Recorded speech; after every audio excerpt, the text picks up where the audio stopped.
So today's session is about numero vastu.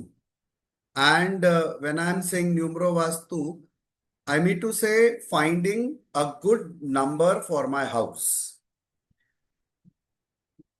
हम जब भी विजिट्स पर जाते हैं, साइट्स पर जाते हैं, तो घर को ऑब्जर्व करते हैं, बहुत सारी चीजें ऑब्जर्व करते हैं, लेकिन साथ ही साथ ये प्रश्न बहुत बड़ा उठ जाता है कई बार कि क्या ये घर का नंबर मेरे लिए सूटेबल है। Is the number of the house suitable for me और नॉट। इतनी सी बात है, लेकिन काफी ज्यादा गहराई में से स्टडी करना होगा। साथ ही साथ इसी एनालिसिस को दूसरी तरीके से लिया जा सकता है कि यहां पर अगर कोई न्यूमरोलॉजिस्ट है तो ये क्वेश्चन भी आ सकता है कि मुझे घर खरीदना है, क्या मेरे लिए ये नंबर सूटेबल है या नहीं है। तो किसी भी पर्सपेक्टिव से हम सिचुएशन को देखेंगे, हमें ये समझना होगा कि हमें कंपैटिबिलिटी और सूटेबिलिटी पर काम करना है। कंपैटिबिलिटी और सूटेबिलिटी पर काम करना है। Just a second.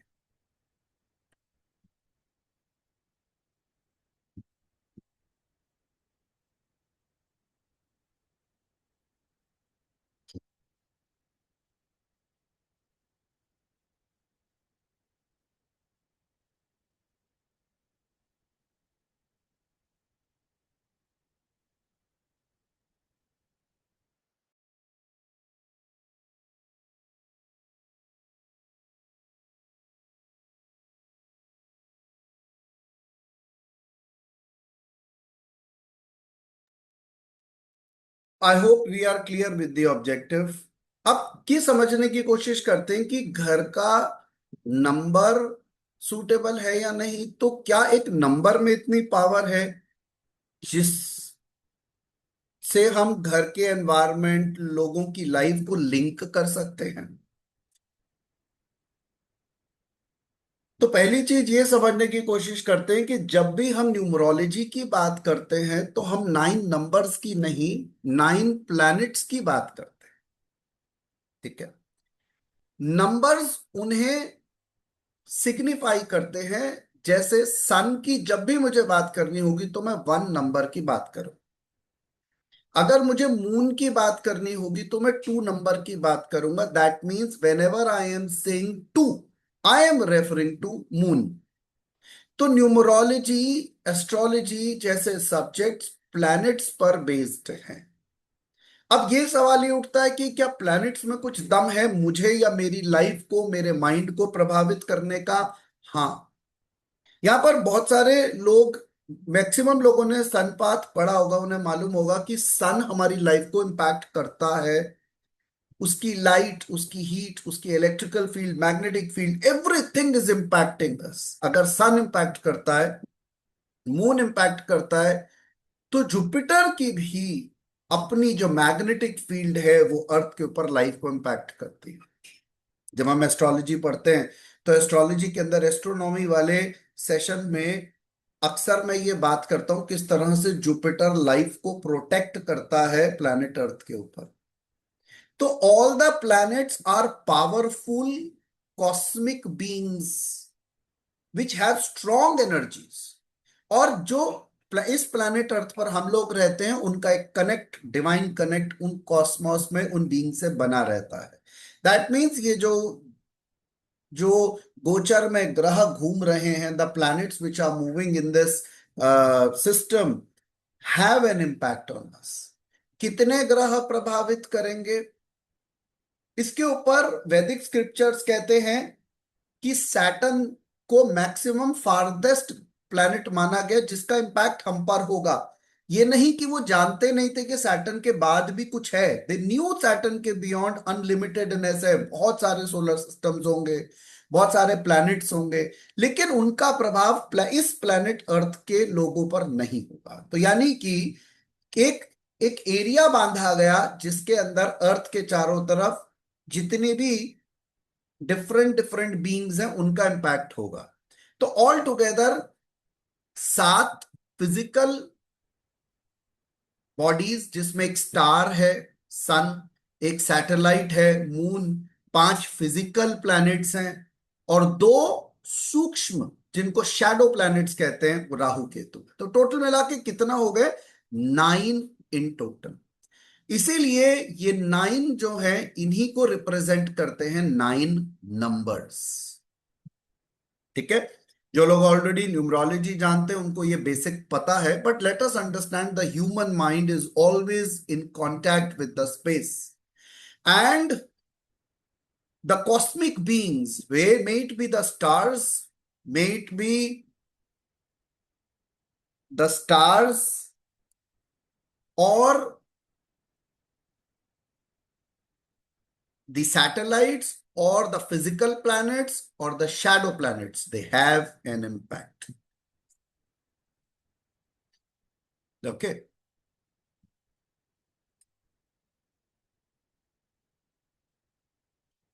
They have an impact, which there is no doubt.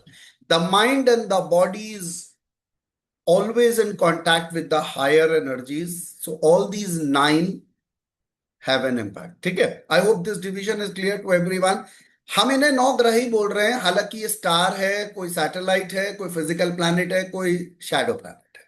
1 number represents sun, number 2 represents moon, number 3 represents Jupiter, number 4 represents Rahu, number 5 represents Mercury, number 6 represents Venus, number 7 represents Ketu, number 8 represents Saturn, and number 9 represents Mars. First, let us understand numbers are not just mathematical numbers. Numbers are representing the subtle energies which the cosmic beings are holding in them and impacting us somehow. ठीक है। I hope इसको समझने में हमें मुश्किल नहीं हो रही होगी, इतनी बात हम लोग सब समझ रहे हैं और बहुत धीरे धीरे आगे बढ़ रहे हैं। I am not in a haste to complete the topic. तो पहली बात हम लोग को ये समझ में आई। अब एक बात और समझ में आती है अक्षित, कि if I want a good house for my client, I must know what is lucky for me, then I will understand what is lucky for my client, and accordingly I will try to get everything, whether it is a house, a car or name or whatever. ठीक है, right. तो पहली basic चीज, मेरे लिए हर number का अपना potential है। यहां सभी लोग प्लैनेट्स के कैरेक्टरिस्टिक्स जानते हैं। I don't need to repeat them, everybody knows it. जैसे एक एग्जाम्पल पे बात करते हैं कि जो 1 नंबर होता है वो क्या रिप्रेजेंट करता है? एक इंडिपेंडेंट बिहेवियर को शो करता है। वो एक जिस इंडिविजुअल का भी नंबर 1 है, तो आप ये मान के चलिए कि वो इंडिविजुअल भी इंडिपेंडेंट इंडिविजुअल है। वो चाहता है कि मेरे अकॉर्डिंग चीजें चले, मेरी बात सुनी जाए, मेरी बात समझी जाए, इंडिपेंडेंट काम करना चाहता है। आप एक अच्छा पोटेंशियल लेकर आया है वो इंसान। आप में से कुछ लोगों के वीडियोस बंद हैं। If you have some medical issues, send us a chat box, a message on chat box, otherwise keep them open. This is not a common session, so I would appreciate if you can keep your videos closed. If there are medical issues, I would be okay with it. ठीक है। तो ये समझने की जरूरत है कि मैं कौन सा नंबर हूं, मेरे में क्या कैरेक्टरिस्टिक्स है, और मैं घर में कैसी चीज ढूंढ रहा हूं, मेरे लिए क्या लकी है। तो लेट अस अंडरस्टैंड कि इंडिविजुअल के लिए वो अगर अपने आप को किसी प्लैनेट से एसोसिएट करे तो कैसे कर सकता है।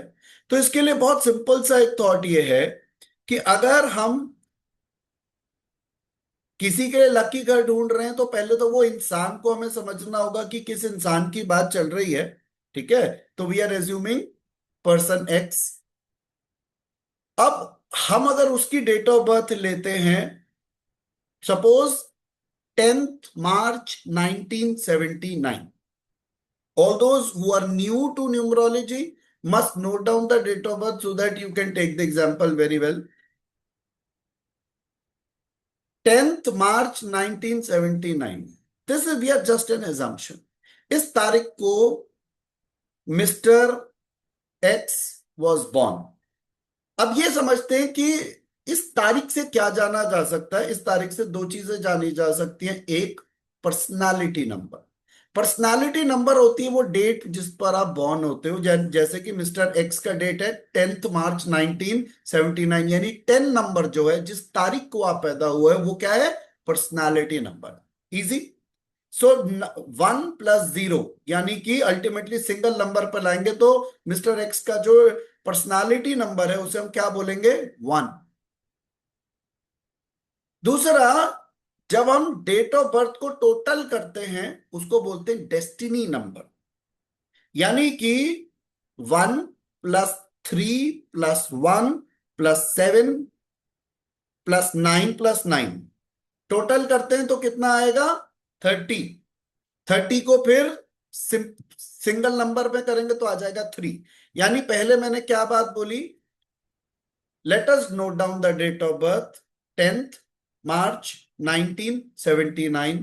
तो 10 नंबर इज 1 + 0, सिंगल नंबर पे लाएंगे इट बिकम्स 1, तो इसको बोलते हैं personality number. Okay. When we do the total of the date of birth, that is 1 + 0 + 0 + 3 + 1 + 9 + 7 + 9, total कितना होता है, 30। 30 में 3 + 0 is 3। यानी कि इस बंदे का पर्सनालिटी नंबर 1 और destiny number 3। I hope everybody is following what I'm saying. No technicalities. We have taken an example of a date of birth. I said the date on which, whether it is only 1 or 10 or 28 or whatever, where the total comes 1, your personality is 1. Personality is the date and the total is called destiny number. I hope that's absolutely okay. यानी कि इस बंदे के लिए mister X का जो lucky number है वो है 1 और 3। अब किस एज या परिस्थिति में वो आता है, नंबर एक, इन दोनों में से कोई एक नंबर होगा जो प्रायोरिटी पे आपके लिए लकी होगा। तो बिल्कुल ऐसे समझने की कोशिश करते हैं कि अगर ये एक इंसान बहुत छोटी उम्र का है, 12-13 साल का है, तो जो पर्सनैलिटी नंबर है वो मेरा लकी नंबर कहलाएगा। वो उसके साथ में बॉर्न होता, हम कहते हैं जब तक आप अबोध हो, जब तक आप डिपेंडेंट हो, पर्सनालिटी नंबर आपका लकी नंबर होता है। डेस्टिनी नंबर एक्टिव ज्यादा नहीं होता। पर जब आप बड़े होने लगते हो, ठीक है, फॉर एग्जाम्पल अंशुल एक एज में आने के बाद कमाना शुरू कर दिया अंशुल ने, तो वो इंडिपेंडेंट हो गया। वो ये डिसाइड कर पा रहा है कि मैं इन पैसों को कैसे खर्च करूं, कहाँ मूवी जाऊं, फ्रेंड्स के साथ क्या क्या करूं। तो आप इंडिपेंडेंट हो गए। जब आप इंडिपेंडेंट हो जाते हो, अपनी जिम्मेदारियां उठाते हो या आप पे जिम्मेदारी डाल दी जाती है, तब आपका डेस्टिनी नंबर एक्टिव हो जाता है। ये दो परिस्थितियों में एक्टिव हो सकता है, आपकी शादी हो जाए या आप काम करने लगो। जब आप मैरिड होते हो तो भी माना जाता है you are a mature person, that is why you got married. तो when you attain maturity, when you become independent, when you take your own decisions, that time your destiny number is considered to be active. अब अगर हम अक्षित की बात करेंगे तो अक्षित को assume करेंगे कि अक्षित अर्न कर रहा है, अक्षित अपने डिसीजन ले सकता है, तो अक्षित का लकी नंबर क्या है, डेस्टिनी नंबर। तो हम अक्षित के केस में यहां पे जितने भी लोग हैं सबका डेस्टिनी नंबर ही एक्टिव, ठीक है। क्योंकि अगर आपने अर्निंग अभी तक नहीं की और अभी तक करने का विचार भी नहीं है अगले 2-4 साल, तो अलग बात है, तो पर्सनालिटी नंबर है, otherwise destiny number will be your lucky number. But आमतौर पर जब भी हम घर को देखते हैं तो लॉन्ग रन के लिए देखते हैं और उसमें डेस्टिनी नंबर को ही प्रायोरिटाइज करते हैं, बिकॉज हमारी एज बढ़ती जाएगी, या तो मैरिज या काम कुछ तो आप करोगे ही।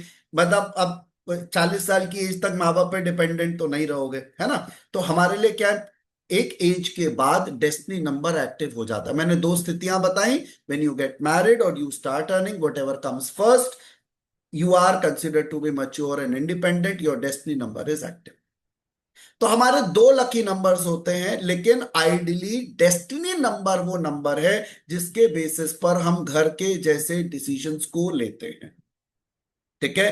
तो मिस्टर एक्स के लिए आपको चैट बॉक्स में डालना है कौन सा नंबर लकी है जिसके बेसिस पर घर लेने का हम प्लान करेंगे। I am waiting and looking at the chat box. Everybody has to just post on the chat box कि हम किस नंबर को लकी मान रहे हैं मिस्टर एक्स के लिए।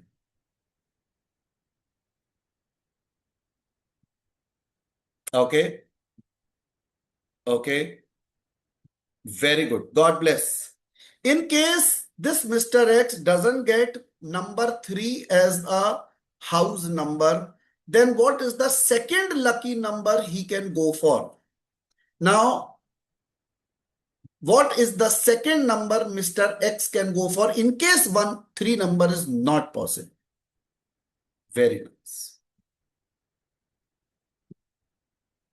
तो पहली चीज ये समझने का प्रयास करते हैं कि मेरी कोशिश ये होनी चाहिए कि जब भी मैं पहले खुद को जानूं मैं कौन सा नंबर हूं, और जो मैं हूं उसके अकॉर्डिंग मैं अपने लिए हारमोनियस नंबर लूंगा। एक्चुअली नंबर क्या लूंगा, प्लैनेट चूज करूंगा। मैं रिपीट करता हूं, पहले क्या जानना है कि जिसके लिए ढूंढ रहे हो वो कौन है, तो वो है 3 नंबर। तो अब आपको ये मालूम है कि प्लैनेट्स के अपने कैरेक्टर्स क्या होते हैं। You know it very well कि हर नंबर के अपने कैरेक्टरिस्टिक्स हैं। जैसे 1 नंबर वाले लोग, जैसे ये नंबर भी, जैसे किसकी बात कर रहे हो, मिस्टर एक्स की। तो मिस्टर एक्स कैसा है, वो 1 नंबर पर्सनालिटी है। इसका मतलब जब वो पैदा हुआ उसके बाद बड़ा तो वो बहुत, तब भी बच्चे में भी स्ट्रॉन्ग इंडिपेंडेंट बच्चा था। आप उसको ऐसे मान के चलो कि हम सूर्य की बातें कर रहे हैं। हम सभी लोग यहाँ पर नंबर कैरेक्टरिस्टिक्स जानते हैं या प्लैनेट के कैरेक्टरिस्टिक्स को जानते हैं। वो बेसिक हम सबको पता है कि सूर्य के क्या कैरेक्टरिस्टिक है, कि ये इंसान, ये बच्चा भी अपने आप में इनिशिएटिव लेने वाला है, ये बहुत एम्बिशियस है, ये कॉन्फिडेंट है, यू नो ये आगे बढ़ के चीजें कर सकता है। तो जिस तरह से 1 नंबर की कैरेक्टरिस्टिक्स है, उसी तरीके से 1 नंबर का जो हाउस होता है वहां पर वातावरण ऐसा होता है कि लोग इंडिपेंडेंट ही रहना चाहते हैं, वो अपने काम खुद करना चाहते हैं, वो प्रेशर में नहीं, वो जस्टिस चाहते हैं। तो एक नंबर व्यक्ति में वैसा आचरण देता है और एक नंबर घर में वातावरण देता है। यानी कि मिस्टर एक्स 3 नंबर डेस्टिनी के हैं, और 3 नंबर का घर उनकी सोच को मदद करेगा, और बहुत स्ट्रांगली मदद करेगा। क्योंकि मैंने क्या बताया था, हम जैसे हैं वैसा वातावरण हम लोगों को सूट करता है। इसमें कोई अनोखी बात नहीं है। तो अगर मेरे अंदर ये टेम्परामेंट है कि मैं एक नंबर वाला इंसान हूं, सूर्य प्रभावित इंसान हूं, सूर्य मेरा, मैं खुद सूर्य जैसा व्यक्ति हूं, तो मैं अपने आप को न्यूमरोलॉजी में क्या कहूंगा, I am number 1 person. Destiny हो या पर्सनालिटी हो, देखिए पर्सनालिटी होती है आपके अंदर का टेम्परामेंट। डेस्टिनी जैसे जैसे आप बड़े होने लगते हो तो आपकी परिस्थितियां बनने लग जाती हैं, और धीरे धीरे यही आपका आउटर कवर बन जाता है। ठीक है, मैं रिपीट करता हूं। अगर अंशुल नंबर 1 पर्सनालिटी है तो बचपन से वो स्ट्रॉन्ग इंडिपेंडेंट ये सारी चीजें होंगी। पर जैसे जैसे वो कमाना शुरू करेगा और उसकी डेस्टिनी नंबर एक्टिव होगी, तो वो 3 नंबर, 1 नंबर का आचरण रहेगा अंदर, पर्सनल लाइफ में भी दिखेगा, एटीट्यूड में भी कभी कभी दिखेगा, पर आपकी परिस्थितियां होंगी जो आपको 3 नंबर यानी जुपिटर की तरह बनाने लगेंगी। यानी आपका ट्रांसमिशन सन से जुपिटर की तरफ जा रहा है। अब आप गुरुजनों की तरफ आकर्षित होगे, विजडम ऐड करोगे, लर्निंग्स करोगे। ईगो थोड़ी बहुत बनी रह सकती है क्योंकि सन एंड जुपिटर दोनों में ईगो रहती है, लेकिन आप थोड़े ओपन हो गए, थोड़े और सॉफ्टर एंड काइंड हो गए, तो आप ये समझ पाते हो कि आपने आपकी जर्नी में विवेक बढ़ गया, लाइफ के अंदर नॉलेज बढ़ गई आपकी लाइफ के अंदर। तो मैं एक नंबर हूं या तीन, ये दोनों ही मेरी टेम्परामेंट है, पर डेस्टिनी नंबर मेरी लाइफ की सिचुएशंस होती हैं जो धीरे धीरे मेरा आवरण बन जाती हैं। They become like a cover to me. But both numbers are my lucky numbers, personality number and destiny number.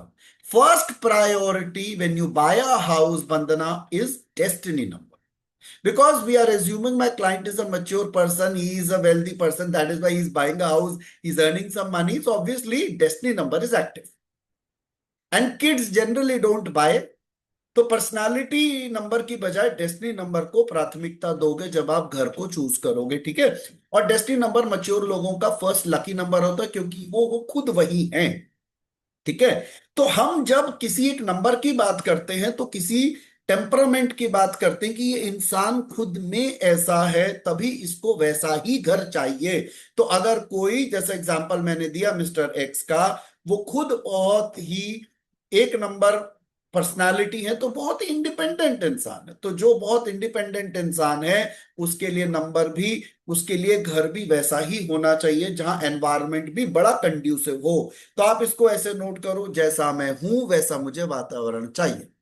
If I am one number, I need a house which is number one, क्योंकि वहां का वातावरण ऐसा होना चाहिए जो मुझे ये फीलिंग दे कि साहब, you you can do it, you are capable of doing it. तो हालांकि हम लोगों ने ये बात बहुत अच्छे से, हम लोग को मालूम है कि नंबर वन का कैरेक्टर इंडिपेंडेंस का है, उसी तरह नंबर टू का कैसा होता है, बड़ा कोऑपरेटिव होता है।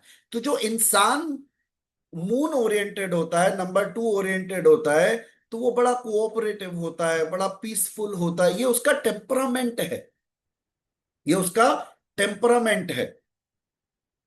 काइंड होगा, लविंग होगा, रोमांटिक होगा, सपोर्टिव होगा, रिलीजियस होगा। तो ये उसका अपना टेम्परामेंट है।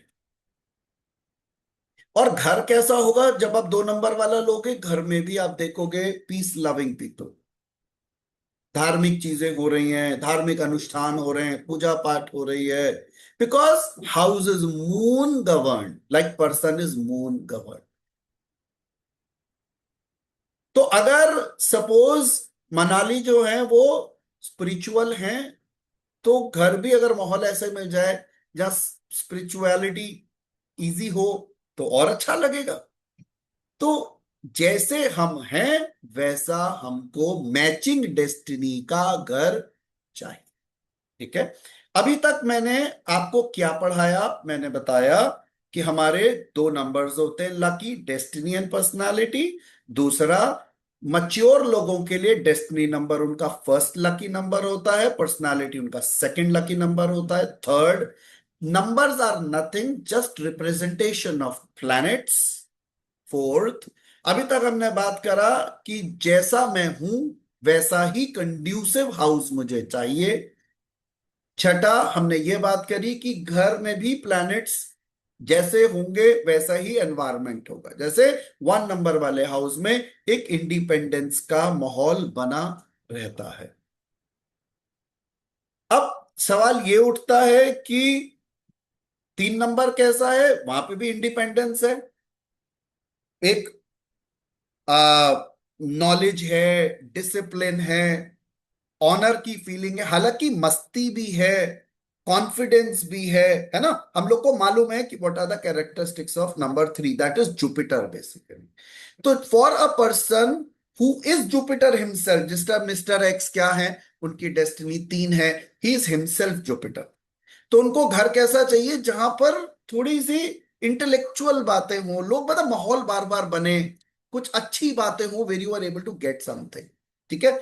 So I am not going to repeat the characteristics of the nine planets, you already know that, all of you know it, right? Show me a thumb sign. Everyone here knows the characteristics of nine planets very well. We don't need to talk about it. Now we need to understand what we need to take care when we are buying a house. If it is not, then तो पहली चीज occupant और build, घर, को compatible लाना है, मैं और मेरा घर। तो पहला लकी नंबर क्या है? डेस्टिनी नंबर ढूंढिए। अपने क्लाइंट के लिए कॉम्प्रोमाइज मत करिए, लकी नंबर ढूंढिए, वो है डेस्टिनी नंबर।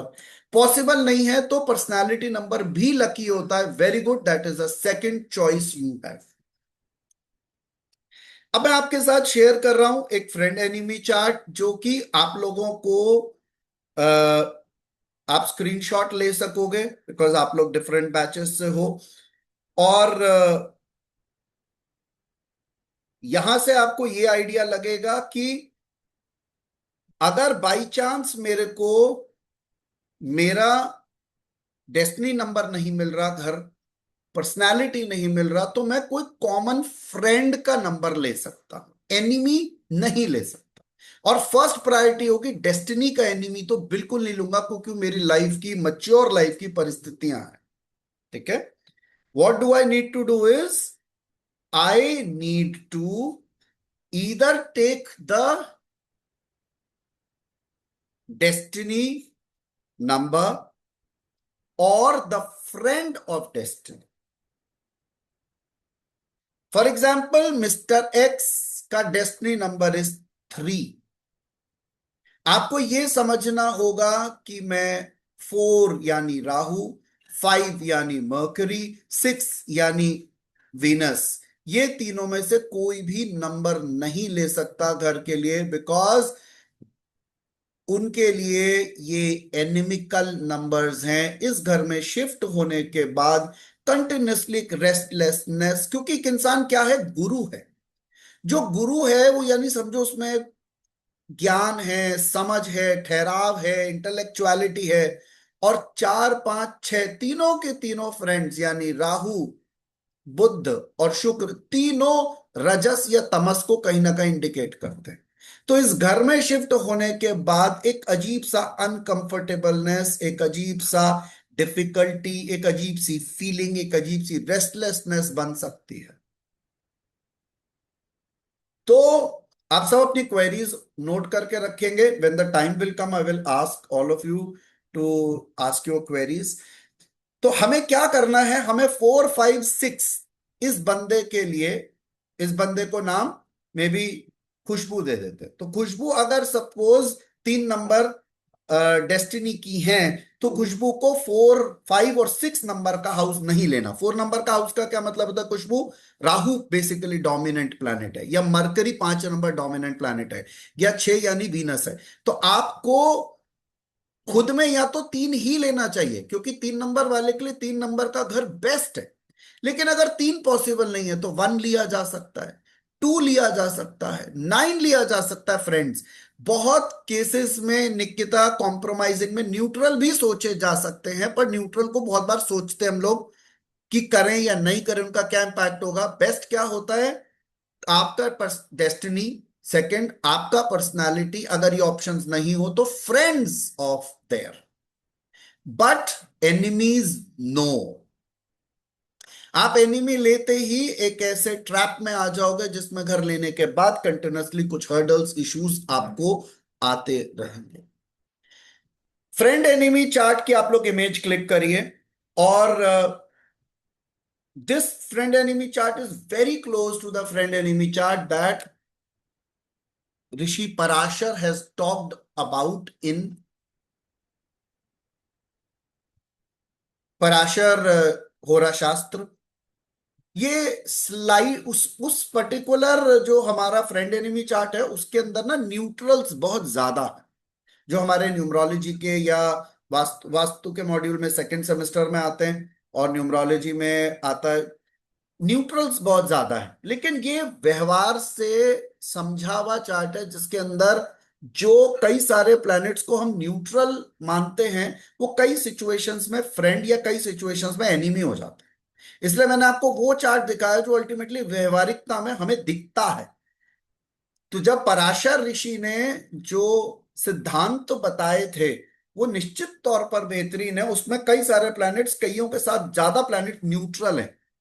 तो आप इसको जरूर ऑब्जर्व करें, बिकॉज फाइनल प्रैक्टिस में ये चीज ज्यादा नजर आती है। तो अगर जो एग्जाम्पल हमने लिया कि खुशबू 3 नंबर डेस्टिनी है, 1 नंबर पर्सनालिटी है, तो वो क्या ले सकती है? घर का नंबर 3, बहुत अच्छे रिजल्ट देगा। She will be very happy in the house. नहीं पॉसिबल है तो 1। और अगर खुशबू नहीं पॉसिबल है तो फ्रेंड चार्ट में देखेंगे 2 या 9, इसके अलावा ऑप्शंस नहीं लेंगे। बिकॉज ये घर में एनिमिकल प्लैनेट्स अगर घर को गवर्न करेंगे तो फिर आप अनकंफर्टेबल होते जाओगे। तो फ्रेंड एनिमी चार्ट को आप लोग एक बार, इसकी जिन जिन के पास नहीं है इमेजेस क्लिक करें, बिकॉज यहां से आपको डिसीजंस लेने में आसानी होगी कि फ्रेंड कौन है, एनिमी कौन है। इतनी बात समझ आ रही है? मैंने बहुत सिंपल बात बोली। जो ओनर का डेस्टिनी नंबर है वही लेना है, पॉसिबल नहीं है तो पर्सनालिटी लेना है, दोनों पॉसिबल नहीं है तो फ्रेंड्स लेना। यानी 2 नंबर तो पहले ही लकी थे, एक ही या दो फ्रेंड निकल आएंगे तो 9 में से 4 5 तो ऑप्शन मिल ही गए। तो गिनती के 2 या 3 रिजेक्शन में जाएंगे, उनको नहीं लेना है। Why? Because you will realise that after shifting there are some hurdles, some restlessness, some issues that might crop up. तो ये पहली बुनियादी बात है कि मेरे साथ मेरा घर कंपैटिबल हो। आगे सो अभी हम लोग बात कर रहे थे कि जो नंबर्स हम जब घर का चूज करते हैं तो पहली चीज ये ध्यान देते हैं कि मेरे से घर का नंबर फ्रेंडली है या नहीं है। ठीक है? ये बहुत मुश्किल नहीं है जब हम लोग को अपना पता चल जाए कि मैं कौन हूं। आपको पता चल गया कि आप जुपिटर ओरिएंटेड इंसान हैं, तो आपको घर भी जुपिटर ओरिएंटेड चाहिए। नहीं, अगर फ्रेंडली है मतलब वो उस घर के वातावरण में आप कंफर्टेबल हो, आपको कोई प्रॉब्लम्स नहीं है, आप कंफर्टेबल हो वहां पे, ये भी अच्छी बात है। दूसरी स्थिति ये होती है, मेरे लिए अच्छा घर का नंबर एक बात है, और घर के लिए अच्छा नंबर। अब मैं आपको एक और चीज बताता हूं कि वास्तु के अंदर हर दिशा की अपनी एक प्लैनेट है। जैसे नॉर्थ ईस्ट में जुपिटर, यानी कि नॉर्थ ईस्ट फेसिंग बिल्डिंग में, ये सेकंड एस्पेक्ट पढ़ा रहा हूं, फर्स्ट एस्पेक्ट डन हो गया। एक इंडिविजुअल के लिए अच्छा नंबर क्या, वो हमने चैप्टर क्लोज कर दिया। ठीक है? इसमें एक दो बात और बात कर लेते हैं। इसमें एक बात ये आ सकती है अभी कि जब आप नंबर ढूंढ रहे हो किसी इंडिविजुअल के लिए, तो 4 7 8 अगर आपका डेस्टिनी नहीं है तो उनको प्रेफरेंस ना दें, क्योंकि पाप ग्रह कभी कभी परेशानी ला सकते हैं। ठीक है? पाप ग्रह कभी कभी परेशानी ला सकते हैं।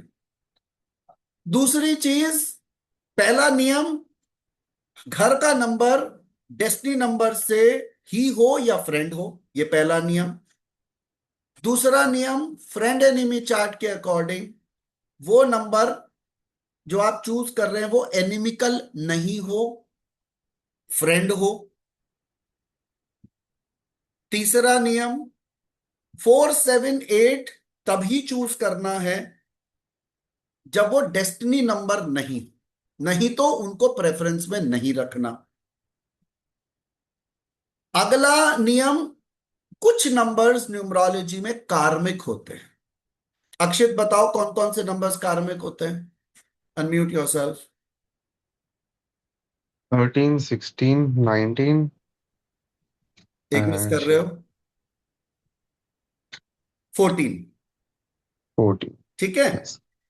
तो 4 ऐसे नंबर्स हैं, 13 14 16 एंड 19।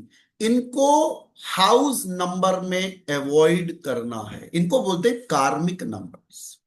कार्मिक नंबर्स का मतलब क्या होता है? जो इंसान कोई 13 तारीख को पैदा होता है, पर्सनालिटी नंबर 13 है, that means this person has got some karmic debt. यानी कुछ आप इस तरीके का डेट लेकर आए हो जिसके अंदर आपकी लाइफ में हार्डशिप्स कंपैरेटिवली और लोगों के कंपैरिजन में, क्योंकि 4 नंबर प्योर भी होता है, 13 से भी बन सकता है, 22 से भी हो सकता है, बट सबकी कहानियां अलग अलग होती है। प्योर 4 की अलग होती है, 13 की अलग होती है, 22 की अलग। तो 13 नंबर वाला जो 4 होता है, जो 13 नंबर है, वो सबसे ज्यादा एफर्ट करता है, यट उसे रिकॉग्निशन नहीं मिलता। हार्डशिप थोड़ी सी ज्यादा होती है, इश्यूज थोड़े से ज्यादा होते हैं। इसीलिए इस नंबर को बोलते हैं द नंबर विद अ कार्मिक डेट। ये कार्मिक नंबर है, मींस कुछ ना कुछ आपको बाधाएं, परेशानी, अड़चने और एफर्ट ज्यादा कराएगा। तो हम अपने क्लाइंट के लिए कार्मिक नंबर्स का चयन नहीं करते। यानी कि अगर मैं हाउस नंबर ढूंढ रहा हूं तो मैं 13 को चूज नहीं करूंगा। बेशक यहां पर ब्रिजेश जी का 4 नंबर डेस्टिनी हो तो प्योर 4 ले लूंगा, 22 वाला 4 भी ले लूंगा, लेकिन मैं 13 नंबर नहीं चूज करूंगा, because 13 number will have a कार्मिक प्रेशर। तो पहला नंबर जो मुझे घर के लिए चूज नहीं करना वो क्या है? 13। दूसरा नंबर जो मुझे चूज नहीं करना है वो है 14। 5 बहुत सारे लोगों के नंबर होते हैं, 23 से 5 बेहतरीन। 23 नंबर को भी लोग पैदा होते हैं, 14 को भी पैदा होते हैं, प्योर 5 को भी पैदा होते हैं। लेकिन और उसमें 23 बहुत अच्छा है, प्योर 5 से भी अच्छा है। लेकिन 14 नंबर जो है वो उतने अच्छे रिजल्ट्स नहीं देता, इसीलिए 13 number house avoid, 14 number house avoid, 16 number house avoid, 19 number house avoid. Only 4 numbers to be avoided in any case. इनमें से कोई कोई स्लाइटली कार्मिक है, कोई हैवीली कार्मिक है, पर 4 नंबर्स अवॉइड करना बेटर है। इसके अलावा 2 नंबर ऐसे हैं जो बहुत पावरफुल हैं, उन्हें हम मास्टर नंबर कहते हैं, पर वो कार्मिक इंपैक्ट दे सकते हैं। एक है 11, एक है 22। 11 नंबर में नेगेटिव है और पॉजिटिव बहुत ज्यादा है, 22 नंबर में थोड़ा सा नेगेटिव है, पॉजिटिव बहुत ज्यादा है, इसलिए वो मास्टर नंबर्स, पावरफुल नंबर्स है। बट डिपेंड करता है वो मेरी मुझे सूट करेंगे या नहीं। तो ब्रॉडली मोनाली मैंने 6 नंबर बोले जिनको ध्यान से सोच समझना है। घर में कितने सारे नंबर हो सकते हैं? घर के 11 बहुत पॉजिटिव भी हो सकता है, वो प्योरली कार्मिक नहीं है, पर उसमें कार्मिक इंपैक्ट्स होते हैं। 13 दैट इज 13, 14, 16, 19 एंड 22। इसमें 2 नंबर जो है वो बहुत पॉजिटिव भी दे सकते हैं, बट इन 6 नंबरों को मुझे सोचना चाहिए लेने से पहले। ठीक है, मैं आपको बहुत सिंपल तरीके से समझाने की कोशिश कर रहा हूं जिसमें सब्जेक्ट आपके लिए कॉम्प्लिकेटेड नहीं रहे।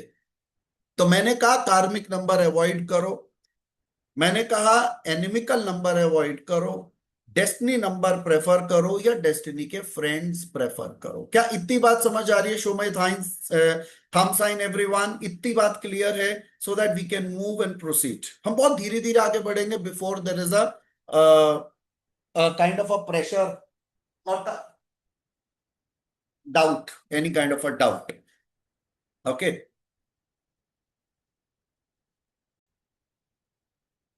नाउ लेट अस अंडरस्टैंड कि ऑक्यूपेंट के लिए एक अच्छा नंबर ढूंढना आसान था, घर के लिए फेसिंग के अकॉर्डिंग एक नंबर ढूंढना और मुश्किल है। हम लोगों को ये बात सबको ध्यान रखनी है कि जो हम एक 3x3 का टेबल बनाते हैं, ठीक है, राधिका एक टेबल बनाइए जिसके अंदर मैं या तो शेयर करता हूं जिससे आप लोगों को और ये बात बिल्कुल क्लियर है कि जब हम लोग डायरेक्शंस की बात करते हैं, जब हम डायरेक्शंस की बात करते हैं तो हमें पता है कि नॉर्थ ईस्ट के अंदर जुपिटर है। यानी कि नॉर्थ ईस्ट अगर हम फेसिंग लेते हैं तो हम लोगों को 3 नंबर प्रेफर करना चाहिए। ठीक है, मैं एक इमेज शेयर करता हूं।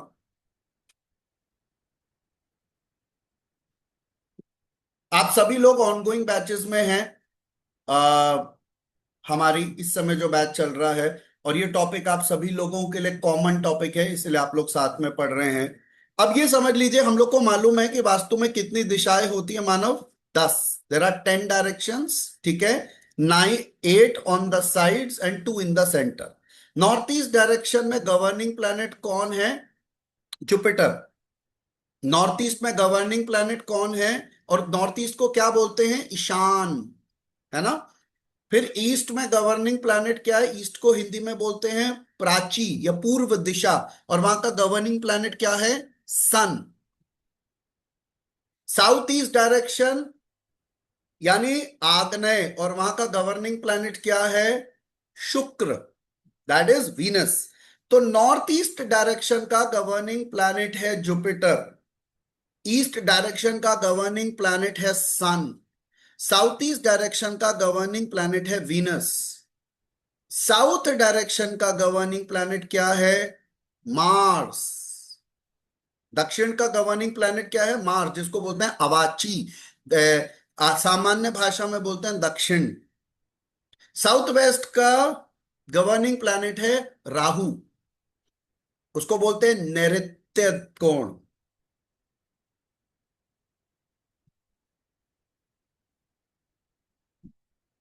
West direction which is called प्रतीची, यानी पश्चिम, वहां का गवर्निंग प्लैनेट कौन है? सैटर्न।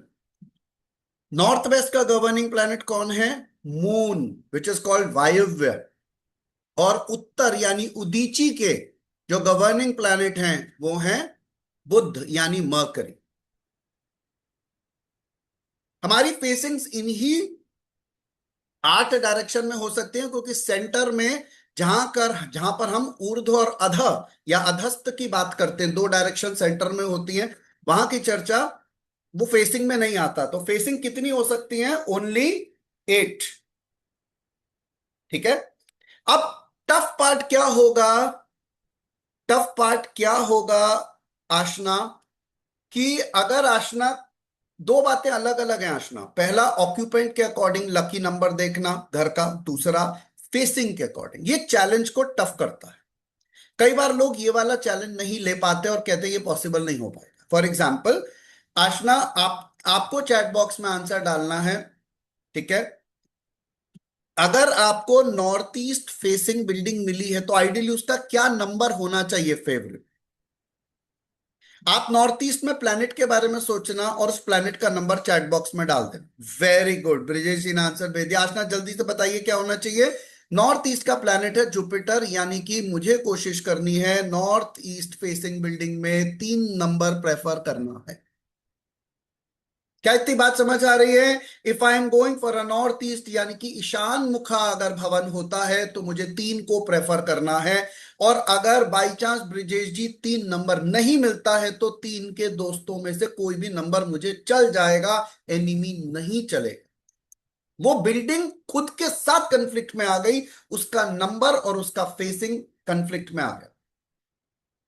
मैं रिपीट करता हूं, अगर कोई बिल्डिंग मानव नॉर्थ ईस्ट फेसिंग है, my preference is going for number 3। If I can not go for number 3, 1, 2 और 9 are okay. Even neutral is okay, but enemies is not okay for me. तो ये second stage है जो difficulty बढ़ा देता है हमारी। तो ज्यादातर लोग ऑक्यूपेंट के अकॉर्डिंग घर का नंबर चूज करते हैं, फेसिंग के नहीं। बट एक एग्जांपल लेते हैं। Manav says I am just constructing a floor, I don't know who will buy it. हम तो सर फ्लोर्स बनाते हैं और हम बेच देते हैं। आप मुझे ऑक्यूपेंट के नंबर्स तो मैं नहीं जानता, बट अगर आप मुझे बताओ कि मुझे एक बिल्डिंग मिल रही है, आपको बस मानव मुझे चैट बॉक्स में यस और नो लिखना है। ईस्ट फेसिंग है और उस बिल्डिंग का नंबर है 8। टेल मी गुड और bad. Building is east facing, building का नंबर है 8। इज इट गुड और very good? Very good, god bless you. Manav is replying bad because sun and Saturn are highly inimical with each other.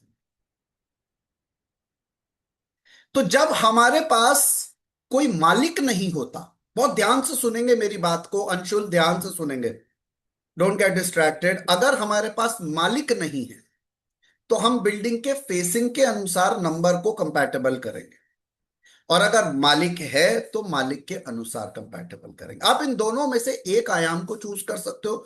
और मोनाली कहते हो sir मैं दोनों fit करूंगी, difficult हो जाएगा, ज्यादा बिल्डिंग्स देखनी पड़ेंगी, मेहनत बढ़ जाएगी। कर लो तो उससे बेटर कुछ भी नहीं, कि मालिक से भी नंबर सूटेबल हो और फेसिंग से भी सूटेबल हो, बट आपके लिए टेस्ट थोड़ा बढ़ जाता है। बट यहाँ पे एक अच्छी बात है कि डेस्टिनी नहीं तो पर्सनालिटी, नहीं तो उनके फ्रेंड्स। हम उनको पहले काम करते हैं मनाली, जब हमारा क्लाइंट पूछता है सर हमें क्या नंबर लेने हैं, तो हम उनको ना बता देते हैं ये 2 नंबर, ये पहली प्रेफरेंस डेस्टिनी नंबर, ये दूसरी प्रेफरेंस पर्सनालिटी नंबर, ये बाकी के 2 फ्रेंड्स, ये तीसरी प्रेफरेंस। ऐसे उनको लिख देते हैं, उन्हें नहीं पता होता हम कहां से नंबर ढूंढ रहे हैं। तो हमने उन्हें बताया ये पहली चॉइस, ये दूसरी चॉइस, ये तीसरी और चौथी चॉइस, और ये नंबर नहीं लेने। और अगर कोई नंबर ऐसा है जो डायरेक्शन को और ओनर को मैच कर जाता है उन चारों में से, तो वो हमारी बहुत स्ट्रॉन्ग चॉइस बन जाती है। ठीक है। मुश्किल सेशन नहीं है आज का, बस आपको ध्यान से सुनना है। बहुत सिंप्लीफाई तरीके से मैं पढ़ाने की कोशिश कर रहा हूं कि आपको ये समझ में आ जाए कि मुश्किल विषय बिल्कुल भी नहीं है। तो डायरेक्शन के अकॉर्डिंग भी हम लोग ये जज कर सकते हैं कि क्या सूटेबल है। अब एक बहुत बेसिक सी अ, तरीका है जिससे रेमेडी की जा सकती है। अभी सपोज देवांशी कहती है कि सर क्लाइंट ने घर ले लिया, यही होगा देवांशी की, the client will already buy and then call you, and or else she says vastu is perfect sir, the entry is good according to the पदास, the openings are appropriate as per 32, the furniture is placed, even the energies are very good, from Vedic everything is good, but sir एक चीज अटक गई, वो है number. और देवांशी ये बहुत बार होता है, सारे विषय आप ही के ही हैं, सभी आपको प्रिय हैं, पर आपने कहा सर ऐसा कॉम्बिनेशन लेआउट, ऐसी एनर्जीज, ऐसा लोकेशन नहीं मिलेगी सर। बस प्रॉब्लम एक आ रही है, मानव का एग्जांपल ले लेते हैं कि वो ईस्ट फेसिंग घर था, पर सर नंबर 8 है, बट ईस्ट में बहुत जबरदस्त बालकनीज हैं, house is very well lit, well ventilated, all rooms are well placed, openings, bed heads, everything is perfect sir, बस नंबर 8 है। अब ये फ्लोर किसने बनाई है? मानव ने बनाई है, देवांशी खरीद रही है, देवांशी ये सोच रही है कि लू के नहीं लू, अब नंबर से अटक गई। ठीक है। यहां पर एक बहुत प्रोफाउंड रेमेडी है जो की जा सकती है। ठीक है। और वो है नेम न्यूमरोलॉजी। क्या किया जा सकता है? नेम न्यूमरोलॉजी की जा सकती है। देखिए भाई, अगर कोई बच्चा किसी तारीख को पैदा हो गया, for example Narayan ji is born on dash dash dash dash date, जो उनकी डेट ऑफ बर्थ है वो उनका 100% कंफर्म्ड ट्रूथ है of all the potential he has, of the strength and weaknesses he holds, of all the possibilities he has in his life. If he knows what is his path, he's okay. Like 4 number people know they have to work hard, 8 number people know they have to work hard.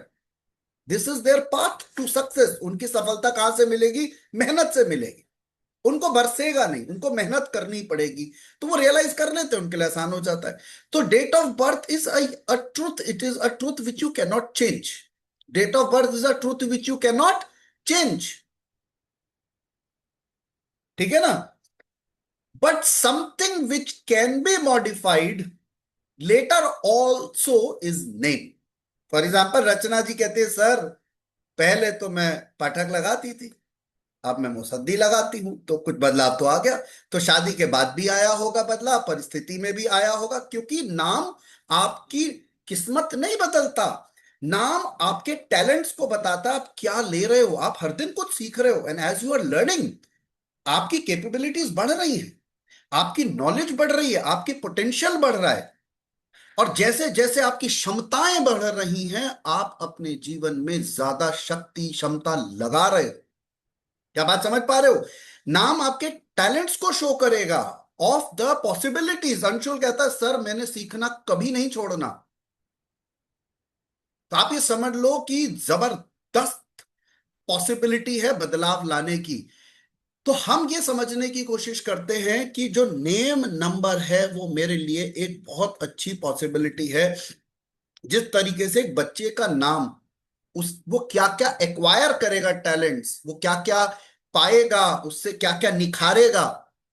Like destiny number, personality numbers like a cake, but name numerology is the icing to the cake. इसी तरीके से जब घर के number हिल जाएंगे, जैसे हम बच्चे का नाम रखते हैं और उससे कुछ ऊर्जाएं ऐड करते हैं, उसी तरह घर का भी हम नाम रखेंगे, या नामकरण संस्कार होगा घर का भी। और होता है मेरे ख्याल में शायद सभी लोगों के घर का कोई तो बोर्ड पे नाम लिखा होगा। जैसे मेरे घर के बाहर शिवालय लिखा है, तो शिवालय घर का नाम है, वहां की ऊर्जाएं उसी प्रकार की हैं कि वैसा ही घर का नाम है। बहुत सारे लोग नाम नहीं रखते, वो लिख देते हैं भार्गवास। ठीक है ना, या कुछ भी लिख सकते होंगे। अब आप लोग फटाफट चैट बॉक्स में लिखिए, अगर घर का नाम है तो नाम लिखिए, नहीं है तो नो लिखिए। I am waiting for everyone to know what is the name of their house, and please write the truth, don't write what you wanted. Okay.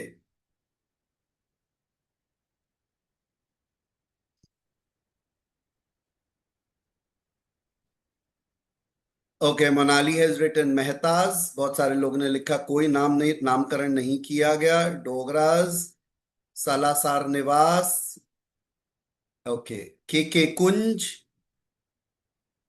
धरती, वेरी गुड।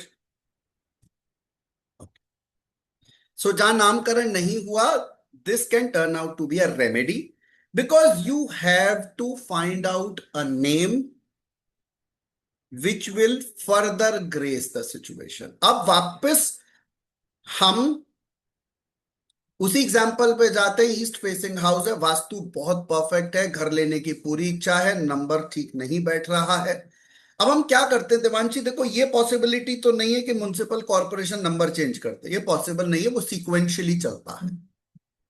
हम एक काम जरूर करते हैं, हम एक नाम सोचते हैं, वो नाम में बहुत पावरफुल ऊर्जा होनी चाहिए, जो आपको फील होनी चाहिए आपके लिए प्रोटेक्टिव एनर्जी है। घर के ओनर को अगर उनके इष्ट, देखिए if you believe in God then you can think of the इष्ट, इफ यू हैव एनी, और उनके नाम से संबंधित एक नाम हो सकता है। इसके अलावा सरनेम्स बहुत पैशनेट नाम होता है, जैसे मोनाली ने लिखा शायद मेहताज, है ना, तो पैशनेट होता है because this is about family lineage and their blessings. नाम लेकिन ऐसा नहीं होना चाहिए जो आपने कोई जर्मनी का कोई वर्ड था जिसको कोई पूरे भारत में नहीं जानता और आपको भी ठीक से नहीं पता, पर आपने स्टाइल मारने के लिए मेन गेट पर लगा दिया जुंटास डून्स। तो अब आप कोई सब डिक्शनरी में खोलते हैं और ढूंढते हैं भाई किस तरीके का नाम रखा गया है ये, तो फिर सबको समझाना पड़ता है कि इसका ये मतलब है। It has to be passionately touching your heart, कुछ ऐसा। अब जैसे फॉर एग्जाम्पल अंशुल रहते हैं पंजाब में, तो वो पंजाबी में भी हो सकता है, इससे क्या लेना देना। आपको जो छू जाए शब्द, पर वो आपसे हायर एनर्जी होनी चाहिए, आपसे पावरफुल एनर्जी होनी चाहिए, और वो स्ट्रोंगर होना चाहिए, जिसका नाम सुनते ही आपको कुछ अच्छी फीलिंग आए, कुछ अच्छा सा महसूस हो। Strong, powerful, passionate name. अगर वो किसी डेटी से जुड़ता है जिनको आप बिलीव करते हैं तो वो अच्छी बात है। अगर आप डेटीज में बिलीव नहीं करते तो आप जेनेरिकली कुछ अच्छा सोच सकते हैं, बट ये ध्यान दीजिएगा कि मुझे कुछ पॉजिटिव चाहिए, फनी नहीं। फनी के लिए घर में कुछ करना है, बाहर नहीं। ये एक ही मौका है वहां की एनर्जी को ठीक करने का।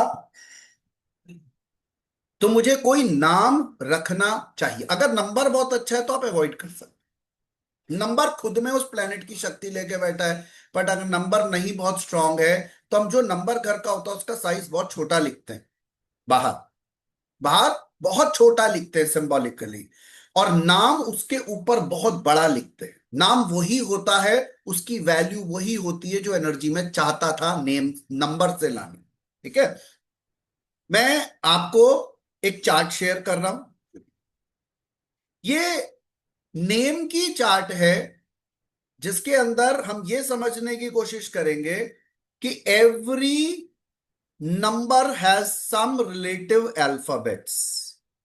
Okay, for example A J S have value 1, A J S have value 1, B K T have value 2,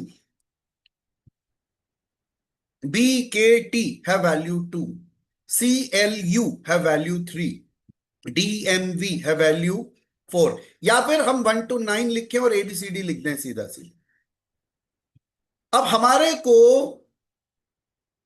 बहुत आसानी से अल्फाबेट की एनर्जी नंबर्स के थ्रू पता चल जाए। तो फॉर एग्जाम्पल हम लोगों को नंबर 1 की एनर्जी अपने गेट पर चाहिए थी, तो हमें एक ऐसा नाम रखना होगा रचना जी जिसका टोटल नाम का 1 आए। आप 1 2 3 4 5 6 7 8 9 लिखिए, नीचे ABCD नॉर्मल लिखिए, आपका अपने आप चार्ट बन जाएगा। एब्सोल्यूट फ्लो में है, इसमें कुछ बिल्कुल भी ऐसा नहीं है। मैंने क्या बोला, जो नंबर की एनर्जी मुझे गेट पे चाहिए थी वो मैं नाम के थ्रू लाऊंगा, और नाम केवल नाम नहीं होगा, it will be a powerful energy which is protective, guiding and blessing. 3 शब्द लिखिए। नाम कैसा होगा? Which should guide you, protect you and bless you. Guide you, protect you and bless you, something which you feel stronger then you. वो परिवार की आस्था पे depend करता है। अगर वो किसी को विश्वास नहीं करते तो हो सकता है न्यूमरो भी नहीं कर रहे हो फिर तो। बाकी फिर भी कोई नास्तिक इंसान अगर चाहता है तो सेल्फ बिलीफ पे नाम ला सकता है, जैसे विश्वास, जैसे कुछ भी which is very positive word हो सकता है वो। बट याद रखिएगा उस पर्टिकुलर घर का नाम, जैसे बच्चे का नाम, राधिका हम क्या करते हैं, बच्चे का नाम वही रखते हैं जो डेस्टिनी नाम उसके लिए सूटेबल होता है, पर्सनालिटी या डेस्टिनी। वैसे ही यहां पर हम वैसे ही नाम ढूंढेंगे जो मेरे क्लाइंट के साथ और फेसिंग के साथ सूटेबल होगा। पर नामकरण करना है, और कोशिश ये करनी है कि डायरेक्शन के कलर का नेम प्लेट होगा, उसके ऊपर नाम होगा, और नंबर बहुत छोटा हो, क्योंकि नंबर ही एनिमिकल जा रहा है अगर, तो हमें चाहिए। अब अगर अंशुल कहता है कि सर नंबर भी सही है, तो क्या तब भी नाम रख सकते हैं? हाँ। नाम कैसा होगा? Protecting, guiding and blessing, powerful energy वाला। इसीलिए जैसे बच्चे के नाम को रखने में हस्बैंड वाइफ को हफ्ते 2 हफ्ते से लेके 6 महीने भी लग जाते हैं, उसी तरह घर के नाम में जल्दी नहीं करनी, पावरफुल नेम रखना है। और वो लोकल लैंग्वेज का हो सकता है, but it should be very strongly connecting to this to us. उसकी एनर्जी इतनी पावरफुल होनी चाहिए।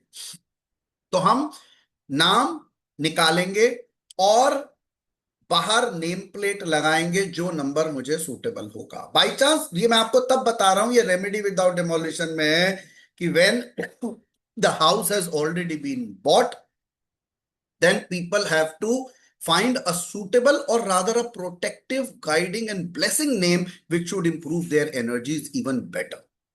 ध्यान दीजिएगा कि न्यूमरो वास्तु अपने आप में एक प्रश्न नहीं है, एक परिस्थिति है, एक स्थिति है जिसमें आप क्लाइंट की लाइफ को और बेटर कैसे कर सकते हो वो आप समझते हो। यहां पर सारा खेल प्लैनेटरी बन रहा है। घर से भी आप प्लैनेट को लिंक कर रहे हो, ऑक्यूपेंट से भी प्लैनेट को लिंक कर रहे हो, नंबर से भी प्लैनेट को लिंक करो, उनकी हार्मनी, इंटरनल हार्मनी को बेसिकली लाने की कोशिश करो। तो अपने आप में ये बहुत ब्यूटिफुली वर्क करता है। आई होप आप लोग को कंसेप्ट क्लियर हुआ होगा।